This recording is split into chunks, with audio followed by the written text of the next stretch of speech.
Mag ji miyudo kod midhusi mar korona pod medore pacho ka kwan matinende yango ni ji 132 yudi kod midhusi no e thuolo mar seche 24.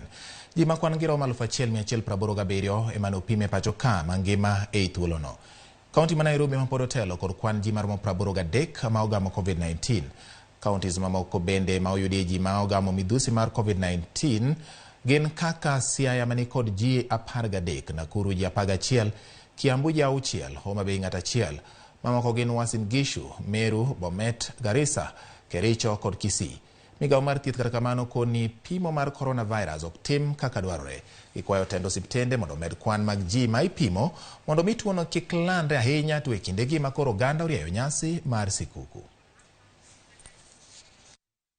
In the positivity rate of COVID-19 in the last 3 or so weeks, and this has been sustained, of course, believing that we have a new wave of COVID-19, because we've moved from a low of 0.1% positivity rate.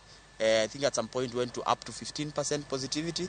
We are now seeing a drop. It's coming down, but also our testing is wanting.